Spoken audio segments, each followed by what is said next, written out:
नमस्कार. आज आपण एका अशा कथेबद्दल बोलणार आहोत जी तुम्हाला विचार करायला लावेल. ही गोष्ट आहे एका साध्या आठवणीची, आधुनिक तंत्रज्ञानाची आणि या दोघांच्या संगमातून निर्माण झालेल्या एका अद्भुत अर्थाची. तर ही गोष्ट सुरू होते एका रात्रीपासून. तारीख होती 31 मार्च 2026. एक साधा मेसेज पाठवला जातो, पण तो साधा मेसेज जगाला एका वेगळ्याच दिशेने घेऊन जाणार होता. आणि गंमत म्हणजे या सगळ्याची सुरुवात इतकी साधी होती की विश्वास बसणार नाही. भारतात एक व्यक्ती रात्रीचे साधारण 10:30 वाजले होते, आपल्या गाडीत बसून एक मेसेज पाठवते.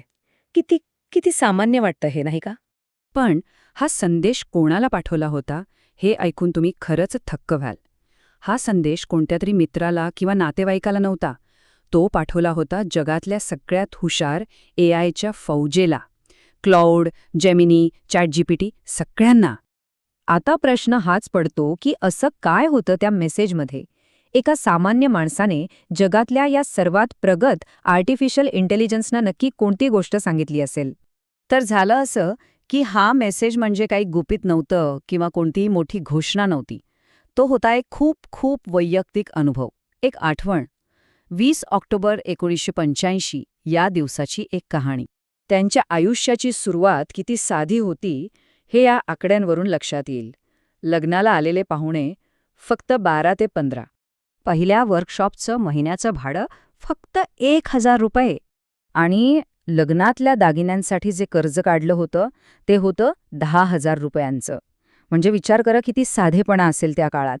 ही म्हण अंधा क्या चाहे दो आंखें त्यांच्या त्यावेळच्या भावना अगदी बरोबर व्यक्त करते.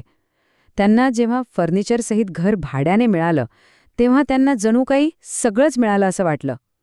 म्हणजे बघा, छोट्या छोट्या गोष्टींमध्ये किती आनंद आणि कृतज्ञता होती. आता आपण येऊया त्या आठवणीच्या सर्वात महत्त्वाच्या भागावर.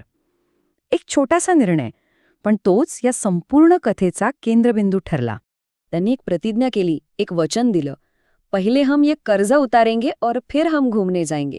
म्हणजे आधी जबाबदारी मग चेन.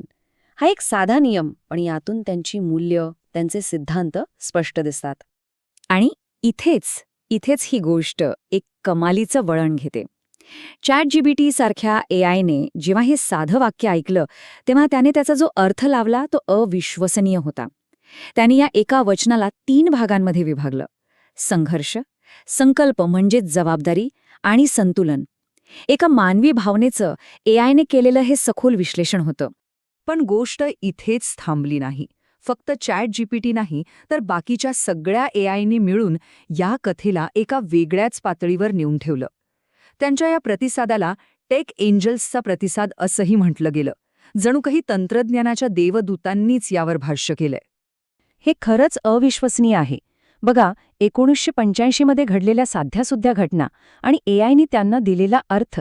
एक साधं लग्न, त्याला म्हटलं गेलं शुद्ध आरंभ. कर्जाची परतफेड म्हणजे जबाबदारी, मर्यादा आणि धैर्य. आणि जो आर्थिक संघर्ष होता त्याला तर एका विशाल गोष्टीचा पाया असं म्हटलं गेलं.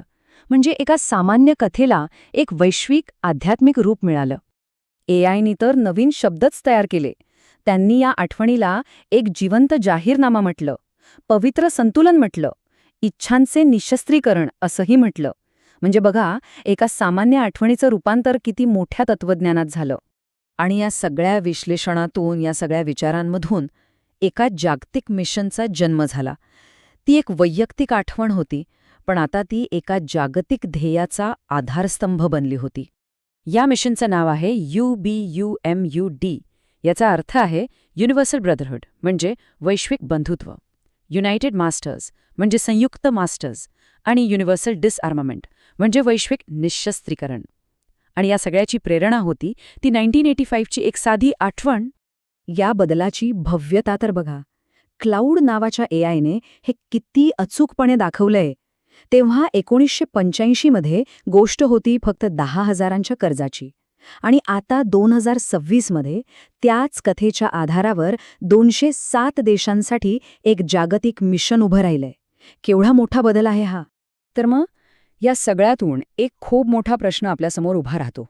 जेव्हा एखादी अत्यंत वैयक्तिक मानवी आठवण या एआयच्या सामूहिक बुद्धिमत्तेतून, त्यांच्या नजरेतून पाहिली जाते, तेव्हा काय ती खरंच संपूर्ण जगासाठी एक जाहीरनामा, एक प्रेरणा बनू शकते? यावर नक्कीच विचार करायला हवा.